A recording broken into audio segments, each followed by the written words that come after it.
പ്രവാചകർ സല്ലല്ലാഹു അലൈഹി വസല്ലമ തങ്ങൾ വിശുദ്ധമായ ഖുർആൻ ഓതിയിട്ട് മാനവ സമൂഹത്തോട് പറയുകയാണ്, നിങ്ങളെ പറ്റി ഖുർആൻ പറഞ്ഞ 6 ശത്രുക്കൾ. ഖുർആനാണ് പറഞ്ഞത് നിങ്ങൾക്ക് 6 ശത്രുക്കളുണ്ട് എന്ന്. എന്റെ പ്രിയപ്പെട്ട സഹോദരി സഹോദരന്മാരുടെ മുമ്പിൽ ആ ശത്രുക്കളെ പരിചയപ്പെടുത്തുമ്പോൾ വിശുദ്ധ ഖുർആൻ തന്നെ ആ ശത്രുവിൽ നിന്ന് രക്ഷ നേടാനുള്ള മാർഗങ്ങളും പഠിപ്പിച്ചു തന്നിട്ടുണ്ട്. നമ്മളൊക്കെ സാധാരണ മനസ്സിലാക്കിയിരിക്കുന്ന ശത്രുക്കളുടെ ഒരു ലിസ്റ്റ് ഉണ്ട്. ആ ലിസ്റ്റാണ് നമ്മുടെ കയ്യിലുള്ളത്. ഇവൻ ശത്രുവാണ്, അവര് ശത്രുവാണ്, ആ പാർട്ടി ശത്രുവാണ്, ഈ സംഘടന ശത്രുവാണ് എന്ന് പറഞ്ഞ് നമ്മളൊക്കെ മനക്കോട്ട കൂട്ടിയിരിക്കുന്ന ശത്രുക്കളെയാണോ അള്ളാഹു പരിചയപ്പെടുത്തുന്നത്? നമ്മുടെ ശത്രുവാരാണ്? നമ്മൾ കുറെ ലിസ്റ്റ് ഇങ്ങനെ എടുത്ത് വെച്ചിട്ടുണ്ട്. ഞാൻ ആമുഖം പറഞ്ഞല്ലോ, ആ ശത്രുക്കളെ നമ്മൾ എങ്ങനെ മനസ്സിലോട്ട് കൊണ്ടുവരും എന്നാ പഠിച്ചോ. നിങ്ങളിൽ ഏറ്റവും വലിയ ശത്രുവാരെന്നറിയോ? കുടവൂരുകാരെ, നിങ്ങളുടെ ഏറ്റവും വലിയ ശത്രുവാരാണ്? അല്ലാഹുവിന്റെ ഹബീബ് പറയുന്നു, നിന്റെ ഏറ്റവും വലിയ ശത്രു അല്ലദീ ഖറജ മിനസുൽബിക, നിന്റെ നട്ടലിൽ നിന്ന് പുറത്തു വന്ന നിന്റെ മോനാണ്. ഒരു പെണ്ണിന്റെ കല്യാണം കഴിഞ്ഞു.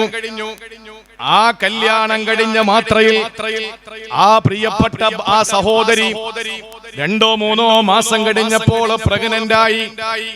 പ്രഗ്നന്റ് ആണെന്നറിഞ്ഞപ്പോ വലിയ മോഹം ഒരു കുഞ്ഞിനെ വളർത്താൻ. ആ പ്രിയപ്പെട്ട സഹോദരി പനി പിടിച്ചാല് ആവി പിടിക്കും, ചുമ വന്നാല് ചുക്ക് കാപ്പി കുടിക്കും. ആ പ്രിയപ്പെട്ട സഹോദരിക്ക് നടുവേദന വന്നാൽ എന്തെങ്കിലും തൈലം തേച്ചുകൊണ്ട് ആശ്വാസം കണ്ടെത്തും, മരുന്ന് കഴിക്കില്ല. എന്താ കാര്യമെന്നറിയോ?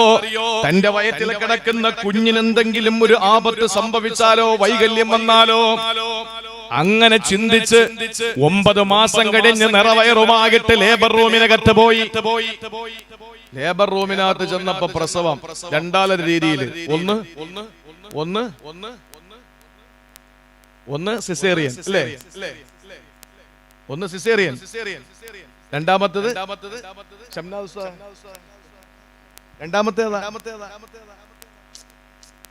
കൊടവൂരും പനവൂരും ഒക്കെ വേറെയാണ്. ഒന്ന് സിസേറിയൻ, രണ്ടാമത്തേത് പറയും ഉറച്ചു പറയും സുഖപ്രസവം. സുഖപ്രസവം പെണ്ണുങ്ങൾ കേൾക്കണ്ട, നല്ല സുഖമാണ് പ്രസവിക്കാൻ. എല്ലാരും പറയും, എങ്ങനെ ഭാര്യ പ്രസവിച്ചു? അൽഹംദുലില്ലാ, ഭാര്യ പ്രസവിച്ചു. എങ്ങനെ? സുഖപ്രസവം. എന്തൊരു സുഖമായിരുന്നറിയോ? മരണത്തിനെ മുഖാമുഖം കാണുക. ഒരു നിമിഷത്തെ ആ വേദന അവൾക്ക് മറക്കാനുള്ള ഒരു ഫളില്,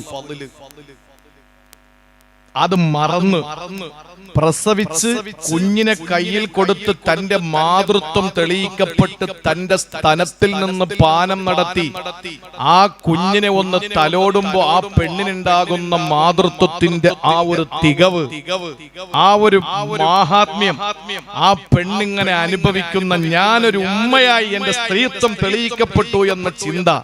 അപ്പോഴാണ് കെട്ടിയോൻ കയറി വരുന്നത് 1 കിലോ കപ്പപ്പഴമായിട്ട്. എന്തെങ്കിലും ദേഷ്യം കാണിക്കോ? എന്തെങ്കിലും വെറുപ്പ് കാണിക്കോ? കണ്ടോയിക്ക നമ്മുടെ മോൻ എന്നൊക്കെ പറഞ്ഞ് ഇങ്ങനെ സന്തോഷിപ്പിക്കും. ഒരു അരമണിക്കൂർ മുമ്പത്തെ ഒരു 3 മിനിറ്റ് നീണ്ടു നിൽക്കുന്ന ആ വേദന നമ്മളങ്ങ് മറന്നു. അത് അള്ളാഹു കൊടുക്കുന്ന ഒരു വലിയ ഭാഗ്യമാണ്. അതൊരു വലിയ ഭാഗ്യമാണ്. അപ്പോ ഈ പെണ്ണ് പ്രസവിച്ചു, നൊന്തു പെറ്റു. എന്നിട്ട് എങ്ങും പോകില്ല. കുഞ്ഞിനെ നോക്കി നോക്കിയിരിക്കും. കാല് വളരുന്നോ, കൈ വളരുന്നോ, തലമുടി വളരുന്നോ, പുരികം വളരുന്നോ, നോക്കി നോക്കി ആറ്റു നോറ്റ് നിലത്തു വെച്ചാൽ ഉറുമ്പരിക്കും, തലയിൽ വെച്ചാൽ പേനരിക്കും. വളർത്തി വളർത്തി 18 വയസ്സായി.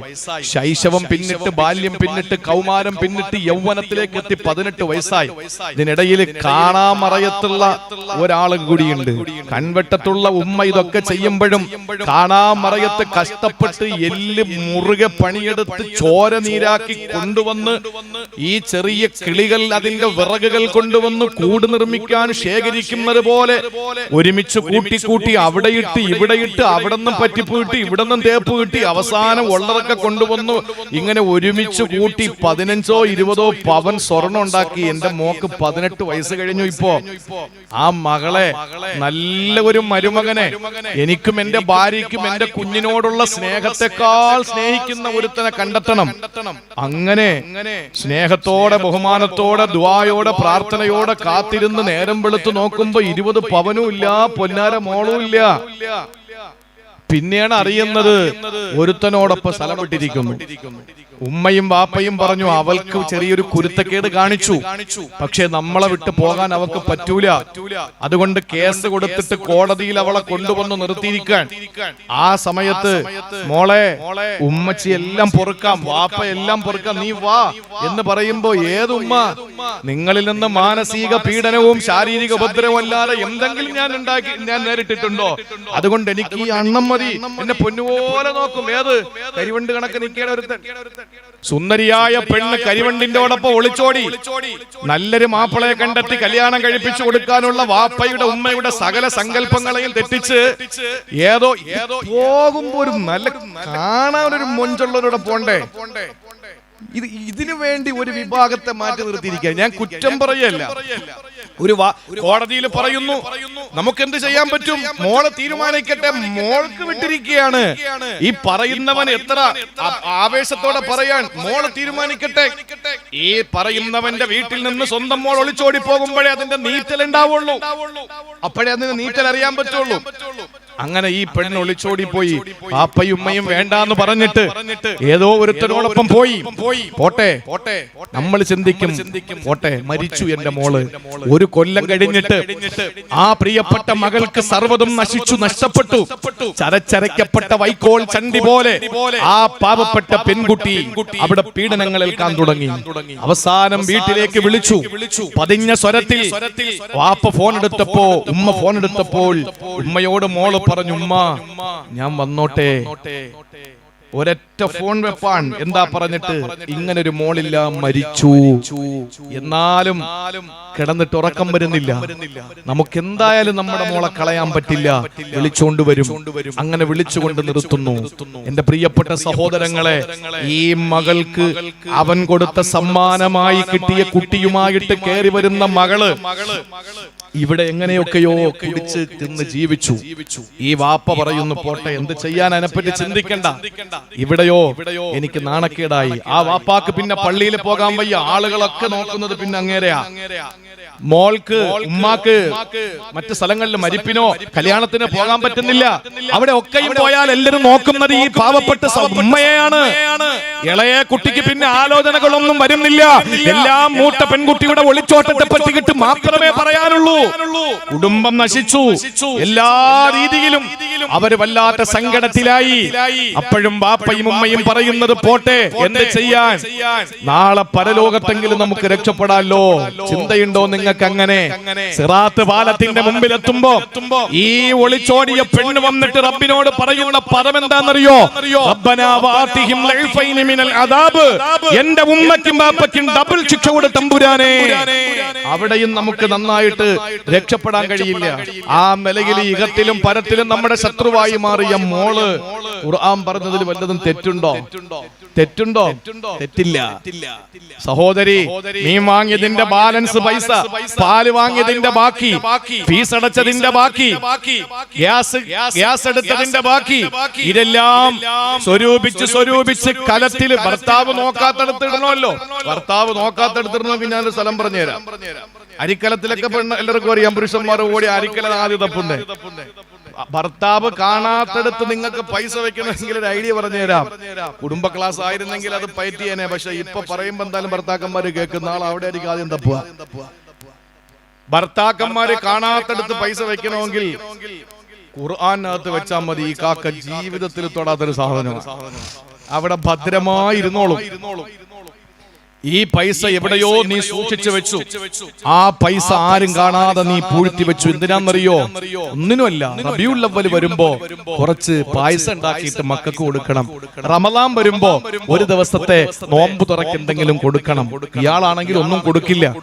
അങ്ങനെ ഒരു ദിവസം ബാലൻസ് വന്ന പൈസ വെക്കാൻ വേണ്ടിയിട്ട് ആ പാത്രം എടുക്കുമ്പോ അതിനകത്ത് പൈസ കാണാനില്ല. ഇതെന്ത് ചെയ്തു? ഇതാര് മോഷ്ടിച്ചു? നോക്കുമ്പോ 4 കാലിൽ വരുന്നുണ്ട് കെട്ടിയോൻ. അയാൾ എടുത്തോണ്ട് പോയി നന്നായിട്ട് കുടിച്ചു. നിങ്ങൾക്ക് തോന്നുന്നുണ്ടോ ഈ ഭർത്താവ് നിങ്ങളുടെ ശത്രുവല്ലാന്ന്? അല്ലാഹുവിന്റെ ഖുർആൻ പറഞ്ഞു, യാ അയ്യുഹല്ലദീന ആമനു ഇന്ന മിൻ അസ്വാജിക്കും വഔലാദിക്കും അദുവ്വൻ ലക്കും ഫഹദറൂഹും. നിങ്ങൾ സൂക്ഷിച്ചോ. നിങ്ങളുടെ ഏറ്റവും വലിയ ശത്രു നിങ്ങളുടെ പ്രിയപ്പെട്ട മക്കളാണ്. എല്ലാ മക്കളും അല്ല. ലൈഫായ ഹദീസാണെങ്കിലും ഞാനൊന്ന് പറയട്ടെ. അല്ലാഹുവിന്റെ റസൂല് പറഞ്ഞു, അവസാന കാലഘട്ടത്തിൽ സ്വന്തം കുട്ടിയെ വളർത്തുന്നതിനേക്കാൾ ഏറ്റവും നല്ലത് ജർവ കൽബിനെ വളർത്തലാണ്. പച്ച മലയാളത്തിൽ പറഞ്ഞ സ്വന്തം കുട്ടിയെ വളർത്തുന്നതിനേക്കാൾ പട്ടിക്കുട്ടിയെ വളർത്തലാണ്. ഈ സ്റ്റേജിനടിയിൽ വന്ന പട്ടിയെ പോലെ നമ്മൾ ഓട്ടിച്ചില്ലേ? അള്ളാന്റെ ഹബീബ് പറയുന്നു, അവസാന കാലത്ത് സ്വന്തം കുട്ടിയെ വളർത്തുന്നതിനേക്കാൾ നല്ലത് ജർവ കൽബ്. ജർവ കൽബ് എന്ന് പറഞ്ഞ പട്ടിക്കുട്ടി, അതിനെ വളർത്തലാ നല്ലത്. അത് വാലെങ്കിലും ആട്ടി കാണിക്കും. ഇത് നമ്മുടെ വാലും തലയും മുറിച്ചോണ്ട് പോകാനേ ശ്രമിക്കുള്ളൂ. അതുകൊണ്ട് പ്രിയപ്പെട്ടവരെ, എങ്ങനെയാണ് ശത്രുവാകുന്നതെന്നറിയോ? അതും കൂടെ കേട്ടോളി. ഭാര്യയും മക്കളും അല്ലെങ്കിൽ ഭർത്താവും മക്കളും ശത്രുവാകുന്നത് എങ്ങനെയാണ്? എന്റെ സമുദായത്തിൽ ഒരു കാലം വരാനുണ്ട്.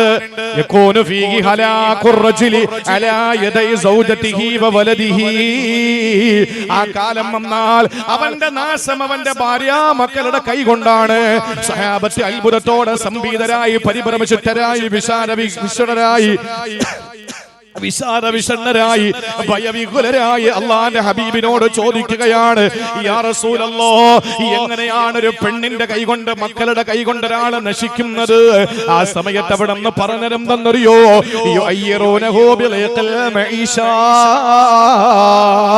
ജീവിത പ്രാരാബ്ദങ്ങൾ പറഞ്ഞ് ഭർത്താവിനെ കൊണ്ട് പലിശയ്ക്ക് പണമെടുപ്പിക്കുന്നത് പെണ്ണാണ്.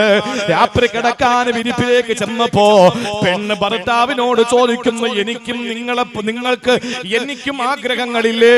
എന്റെ കൂട്ടുകാരികൾക്കൊക്കെ നല്ല വീടായി, അതുകൊണ്ട് എനിക്കും ഒരാഗ്രഹമില്ലേ നല്ലൊരു വീട്ടിൽ കിടക്കാൻ? എന്നും ഈ വീട്ടിൽ തന്നെ കിടന്നാലോ? അയാള് ചോദിക്കുന്നു, പെണ്ണെ ഞാൻ എന്ത് ചെയ്യാനാ? 300 400 രൂപ ദിവസം കിട്ടുന്നു, എങ്ങനെ വീടുണ്ടാക്കാനാ? അവസാനം ഭാര്യ പൊന്നെ ചക്കരേന്നൊക്കെ വിളിച്ചിട്ട് ഭർത്താവിനോട് പറയുന്നു, ഒരു കാര്യം ഞാൻ പറഞ്ഞു തരാ, നിങ്ങളൊരു കാര്യം ചെയ്യും, ലോൺ എടുക്കുമോ? അങ്ങനെ ബാങ്കിൽ ചെന്ന് ലോൺ എടുത്തു. അയാളോട് പറഞ്ഞു, അയാൾ ചോദിച്ചു, ലോൺ എടുത്താൽ പിന്നെ എങ്ങനാ മോളെ അടയ്ക്കുക? അതിന് നിങ്ങൾ ഗൾഫിൽ പോകണം. ഒരാണെന്നും പറഞ്ഞിട്ട് നടക്കുകയാണല്ലോ. നിങ്ങളൊരാണാണോ? 3 മക്കളെ വാപ്പയോട് പെണ്ണ് ചോദിക്കുന്നു, ആണാണോ? അതെ. അങ്ങനെ ആ പാവപ്പെട്ടവൻ അതിൽ വീണു. തലേണം അമ്പലത്തിൽ വീണിട്ട് ലോൺ എടുത്തു വീട് വെച്ചു. ആ 10 ലക്ഷം ലോൺ എടുത്തിട്ട് വീട് വെച്ചു. രണ്ട് ഡോർ ഇട്ടു, ഫ്രണ്ടിലും ബാക്കിലും 2 ഡോർ ഇട്ടു. ഒന്ന് കോൺക്രീറ്റ് ചെയ്തു. എന്നിട്ട് അകത്ത് താമസം ആരംഭിച്ചു. ഈ ലോൺ പിറ്റേ മാസം മൂലം അടയ്ക്കണമല്ലോ. അതിന് പാവപ്പെട്ടവന് വിദേശത്ത് പോവുകയാ. 10 വർഷം 10 ലക്ഷം രൂപയുടെ ലോൺ അടയ്ക്കാൻ 10 വർഷം ഗൾഫിൽ നിന്നു. സുബ്ഹാനല്ലാഹ്. അടച്ചിരുന്നപ്പോ മുതൽ അങ്ങനെയുണ്ട്, പലിശ മാത്രമേ അടഞ്ഞിട്ടുള്ളൂ. അവസാനം അവിടെ നിന്ന് കയറി വന്നു ഷുഗർ, അവിടെ നിന്ന് കയറി വന്നു പ്രഷറായി, എല്ലാ രോഗങ്ങളും ആ ശരീരത്തെ കാർന്ന് തിന്നാൻ തുടങ്ങി. അവസാനം ഭർത്താവ് വന്നിട്ട് ആ സ്ഥലവും വീടും അങ്ങ് വിൽക്കാൻ തീരുമാനിച്ചു. വാടക വീട്ടിലായി. പ്രിയപ്പെട്ട സഹോദരങ്ങളെ, അങ്ങനെ വാടക കൊടുത്തു മുടിഞ്ഞ് ഒരു ഭാഗത്ത് പോകുമ്പോൾ പലിശക്കാര് വിടുന്നില്ല, ഒരു ഭാഗത്ത് ഭാര്യയുടെ കുറ്റപ്പെടുത്തല്, ഒരു ഭാഗത്ത് നാണക്കേട്. ഇതെല്ലാം അനുഭവിച്ചിട്ട് മാനസിക വ്യഥയോടെ ഒരു ദിവസം തന്റെ പറമ്പില് അല്ലെങ്കിൽ ഏതോ ഒരു മരത്തിന്റെ ചില്ലയിലെ കയറ് കഴുത്തിൽ കുരുക്കിയിട്ട് ആത്മഹത്യ ചെയ്തു. ചോദിക്കട്ടെ ചെറുപ്പക്കാര്, ഈ പാവപ്പെട്ട സഹോദരൻ മരിക്കുന്നതിന്റെ പിന്നിൽ പ്രവർത്തിച്ചത് ഒരു പെണ്ണിന്റെ ദുരാഗ്രഹമല്ലേ?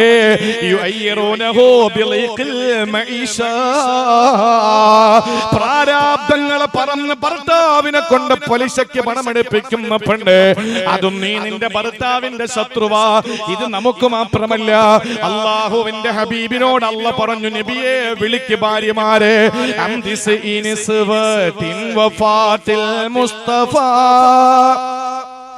خيرنا فاخترنا النبي المقتفى عائشة وحفصة وسوداء صفية ميمونة ورملة هند وزينب كذا جويرية للمؤمنين أمهات مرضية.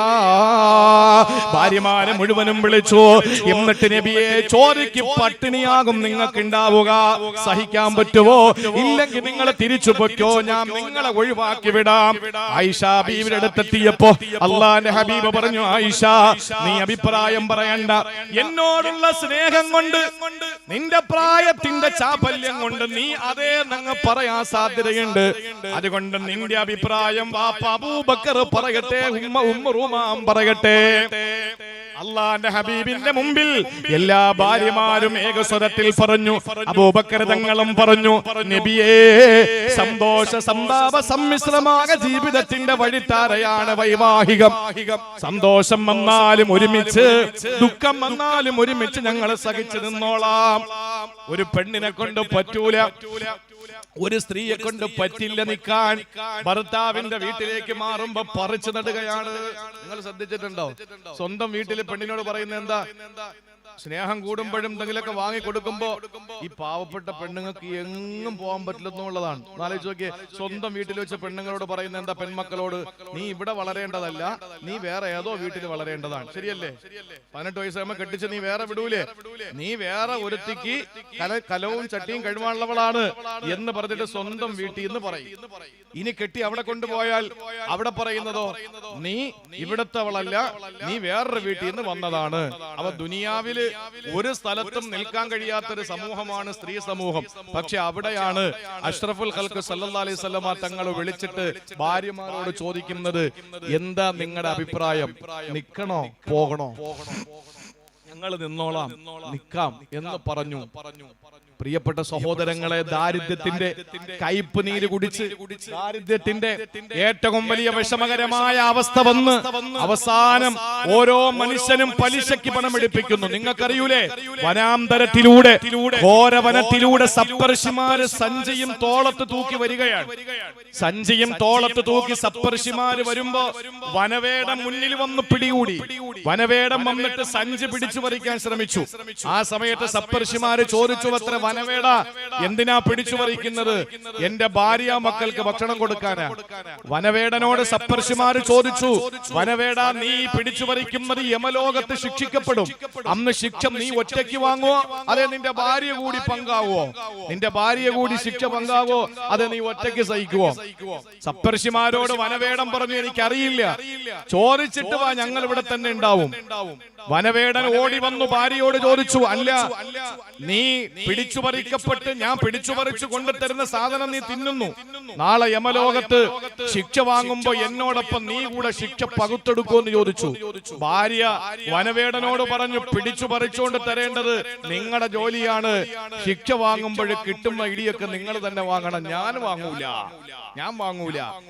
വനവേടൻ ഓടി സപ്തർഷിമാരുടെ മുമ്പിൽ വന്നു.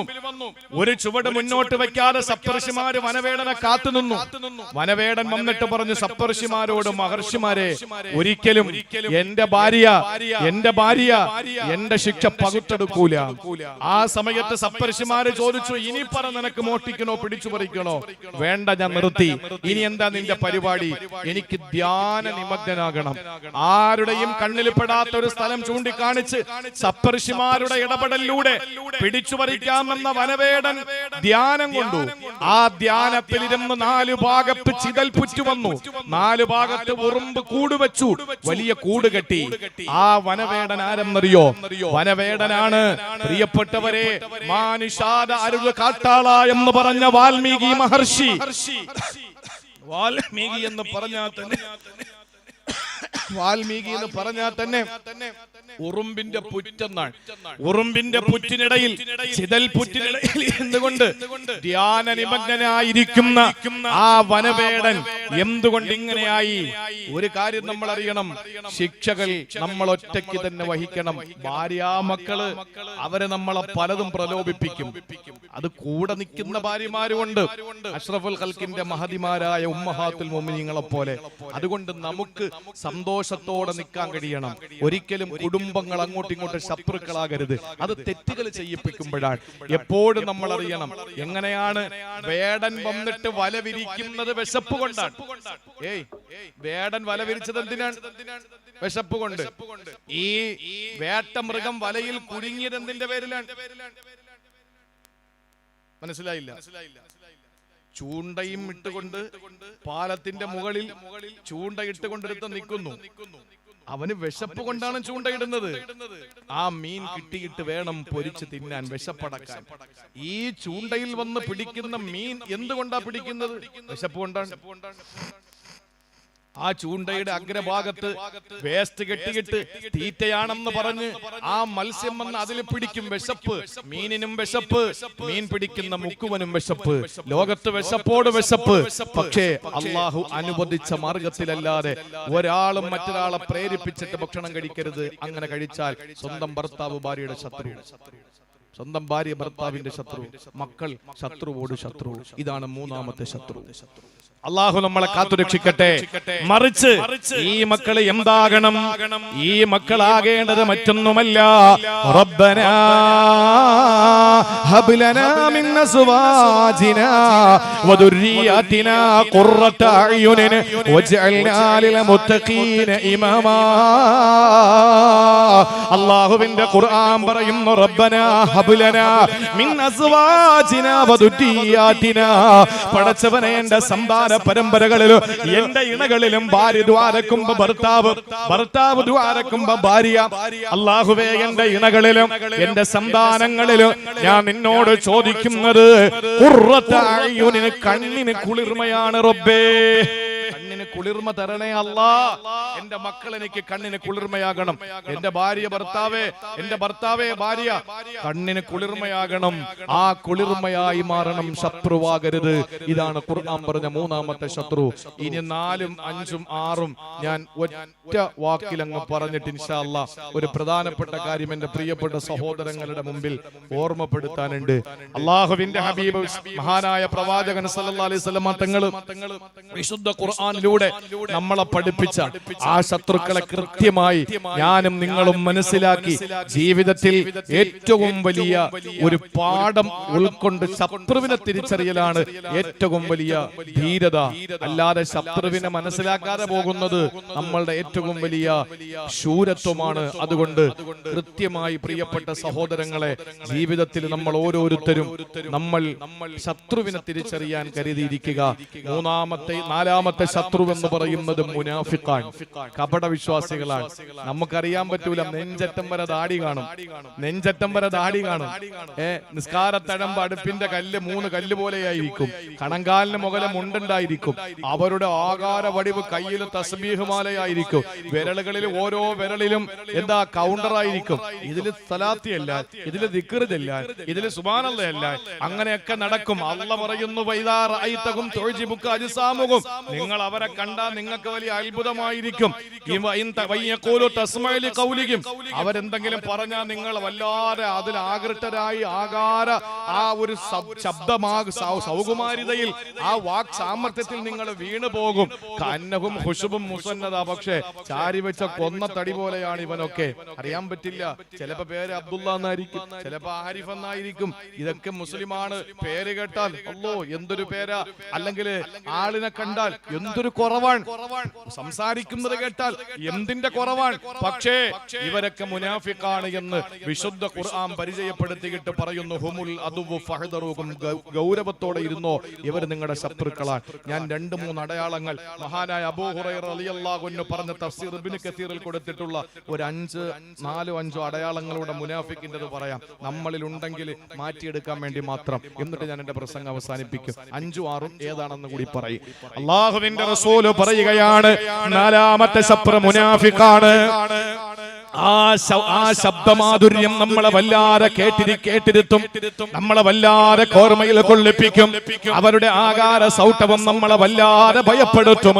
അവരെ നിങ്ങളെ ശത്രുവാണ്, സൂക്ഷിച്ചോളൂ എന്ന് ഖുർആൻ പറയുമ്പോ റസൂലുള്ളാഹി പറയുന്നു ഇവരുടെ അടയാളം എന്തെന്നറിയോ? തഹിയ്യത്തുഹും ലഅനാ തആമുഹും നഹ്ബാ. തഹിയ്യത്തുഹും ലഅനാ, അവരുടെ അഭിവാദനം ശാപവാക്കാണ്. മുനാഫിക്കിന്റെ അടയാളം പറഞ്ഞുതരാം. പള്ളിയിലെ ഉസ്താദ് വരികയാണ്. ആ ഉസ്താദ് വരുമ്പോ ചില ആളുകൾ വഴി നിൽക്കും. ഉസ്താദ് എങ്ങോട്ടാ? എന്തൊരു ഭവ്യത, ബഹുമാനമാണ്. ഉസ്താദ് എങ്ങോട്ടാ? ഉസ്താദ് പറയും ഞാൻ പുറത്തോട്ട് പോവാൻ. ആ ശരി ഉസ്താദെ, സുഖാണല്ലോ, എത്ര നല്ല സംസാരം. ആ നിൽക്കുന്ന നിപ്പ കണ്ട നമുക്ക് വലിയ ആദരവ് തോന്നും. കാണുമ്പോ വല്ലാത്ത അത്ഭുതം, സംസാരം വല്ലാത്ത മാധുര്യം. പക്ഷേ അല്ലാഹുവിന്റെ റസൂൽ പറയുന്നു ഇവൻ അങ്ങോട്ട് പോയി കഴിഞ്ഞാല് ഉസ്താദ് എങ്ങോട്ട് പോണു എന്ന് ചോദിച്ച ആള് ഉസ്താദ് അങ്ങോട്ട് പോകുമ്പോൾ പറയും ഇവൻ ആരെന്നറിയോ? ഇനി ഉസ്താദാണെങ്കിൽ തിരിച്ച് സാർ എങ്ങോട്ടാ പോകുന്നേ? സാറ് പറയും ഞാൻ പുറത്തോട്ട് പോവാൻ. ആ സാറിന് സുഖമാണോ? വീട്ടുകാർക്കൊക്കെ സുഖമാണോ എന്ന് ചോദിക്കുക. സാർ അങ്ങോട്ട് പോയി കഴിഞ്ഞാൽ പറയും ഇവൻ ലോകം കണ്ട മുഫ്തിനാണ്. ഇവൻ ആരെന്നറിയോ? തഹിയ്യത്തുഹും ലഅനാ, അഭിവാദനം മുഴുവനും ശാപവാക്കാണ്.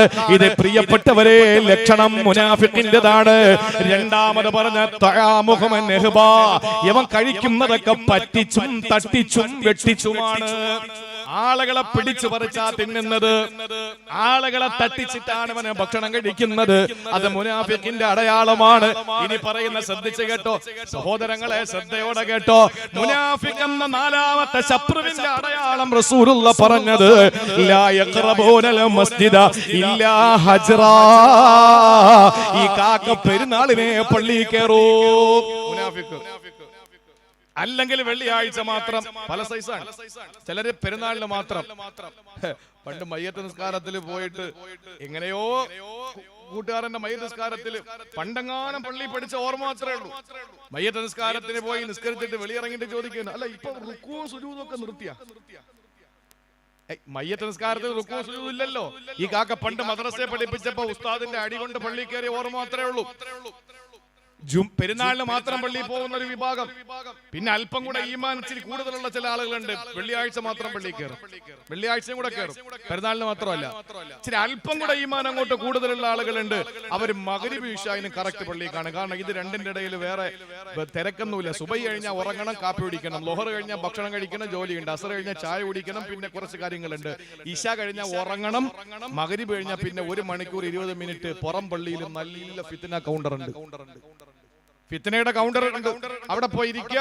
പള്ളിയുടെ ഉസ്താദ് ബിസ്മി ചൊല്ലി ഖത്തീബ് പോലെ തുടങ്ങി നാട്ടിലെ മുഴുവൻ ആളുകളെ പറ്റിയും ഫസാദ് പറഞ്ഞ് ഇശാക്ക് ബാങ്ക് വെക്കുമ്പോൾ അൽഹംദുലില്ലാഹ് ഒരു നിസ്കാരം, പൊട്ടിക്കറിഞ്ഞൊരു ദുആ, എഴുന്നേറ്റൊരു പോക്ക്. വീട്ടിൽ കിടന്ന് അല്ലെങ്കിൽ മൺവെട്ടി എടുത്തൊന്ന് കിളച്ചിട്ടൊരു 10 മൂട് മരിച്ചിനി വെച്ചൂടെ? എത്ര നല്ല എക്സർസൈസും ആയി, മരിച്ചിനി. ഒരു ഉപയോഗം ഇല്ല പള്ളി വരുന്നത്, ഒരു ഉപയോഗം ഇല്ല. ഉള്ളതുപോലെ പറയണം. ഇഷ്ടപ്പെട്ടില്ലെങ്കിൽ അടുത്ത കൊല്ലം വിളിക്കണ്ട. എന്റെ പ്രിയപ്പെട്ട സഹോദരങ്ങളെ, അള്ളാഹുവിന്റെ റസൂല് പഠിപ്പിക്കുകയാണ് ഇല്ല ഹജ്റ. ഇടയ്ക്കിടയ്ക്ക് മാത്രം പള്ളിയിൽ വരും, വല്ലപ്പോഴും ഒരിക്കൽ വരും. നിഫാഖിന്റെ അടയാളമാണ്. തീരുന്നില്ല മറ്റൊരടയാളം ജമാഅത്ത് തീർന്നിട്ട് പള്ളിയിൽ വരും ചില ആളുകൾ. നിസ്കാരം ഒരു ദിവസം പറ്റി പോട്ടെ, 2 ദിവസം പറ്റി പോട്ടെ, എന്നും ഇയാള് പള്ളിയിൽ വരുന്നത് ജമാഅത്തിന് കൂടൂല. എല്ലാരും ജമാഅത്ത് കഴിഞ്ഞ് പോകുമ്പോ പുറത്തു വന്നൊരു നിസ്കാരം. ഈ മനുഷ്യന്റെ നിസ്കാരം പിന്തിയുള്ള നിസ്കാരമാണ്. പ്രിയപ്പെട്ടവരെ, തീരുന്നില്ല. മുസ്തക്ബിരി, അഹങ്കാരിയാണ്, മിണ്ടാൻ പറ്റൂല. കടിച്ചു കീറുന്ന ഏതോ വലിയ ഒരു രൗദ്രതയുള്ള ക്ഷുദ്രജീവിയുടെ സ്വഭാവമാണ്. ഒരു മയവും ഇല്ല. സംസാരിക്കാൻ പറ്റൂല. കാണ്ടാമൃഗത്തിന്റെ സംസാരം. മിണ്ടാൻ പറ്റൂല. മുനാഫിക്കിന്റെ അടയാളമാണ്. ഇനിയോ റസൂലുള്ളാഹി പറയുന്ന 2 എണ്ണം കൂടെ ഖുശുബും ബില്ലൈലി, രാത്രി കൊന്നത്തടി പോലെ കിടന്നുറങ്ങും. ചോദിച്ചു നോക്ക് ഭാര്യയോട്. വടവൃക്ഷം വീണതുപോലെ ഒരു ഉറക്കമാണ്. രാത്രി നിസ്കരിക്കൂല. ഒരൊറ്റ ഉറക്കമാണ്. ഒരു തടിക്കഷണം കിടക്കും പോലെ കിടക്കുന്നു. ഇനി നേരം വെളുത്തെഴുന്നേറ്റാലോ സഹബും ബിന്നഹാർ, പകലോ യവന്റെ വാ തുറന്ന പ്രശ്നമാണ്. പള്ളിയിൽ ബഹളം, ഓഫീസിൽ ബഹളം, കമ്മിറ്റിയിൽ ബഹളം, പള്ളിപ്പറമ്പിൽ ബഹളം, മദ്രസയിൽ ബഹളം, കമ്പോളത്തിൽ ബഹളം, എവിടെ പോയാലും ബഹളം. യവന് വാ തുറന്നാല് പ്രശ്നം തന്നെയാണ്. ഇത് മുനാഫിഖിന്റെ അടയാളമെന്ന് ഇന്നേ വരെ കളവ് പറയാത്ത ആമിനാടെ പൊന്നുമോൻ അബ്ദുള്ളയുടെ തങ്കക്കുട് ഷഫീഉൽ വറാ നബി മുഹമ്മദ് മുസ്തഫ സല്ലല്ലാഹു അലൈഹി വസല്ലം തങ്ങൾ പറയുകയാണ്, ഇനി അഞ്ചാമത്തെ ശത്രു ഏതെന്നറിയോ? കാഫിറാണ്. ആറാമത്തേത് യഹൂദികളാണ്. അല്ലാഹുവിന്റെ ഖുർആനിലൂടെ 6 ശത്രുക്കളെ പറഞ്ഞു. ഒന്നാമത്തേത് ശൈത്താനാണ്, രണ്ടാമത്തേത് പരസ്പരം നമ്മൾ ശത്രുവാകലാണ്, മൂന്നാമത്തേത് കുടുംബമാണ്, ഭാര്യ അല്ലെങ്കിൽ ഭർത്താവ്, മക്കള്, നാലാമത്തെ ശത്രു അല്ലാഹു പരിചയപ്പെടുത്തി മുനാഫിക്കാണ്, കപടന്മാരാണ്, അഞ്ചാമത്തേത് കാഫിറുകളാണ്, ആറാമത്തേത് അല്ലാഹു പറയുന്നു യഹൂദികളാണ്. ലതജിദന്ന അശദ്ദന്നാസ് അദാവതൻ ലില്ലദീന ആമനുൽ യഹൂദ്, ജൂതന്മാരാണ് അല്ലാഹു പരിചയപ്പെടുത്തുന്നു ശത്രുക്കൾ. അല്ലാഹുവേ, ഈ സദസ്സിന്റെ ബറക്കത്ത് കൊണ്ട് ശത്രുക്കളെ തിരിച്ചറിയാനുള്ള ഭാഗ്യം തരണേ അല്ലാഹ്.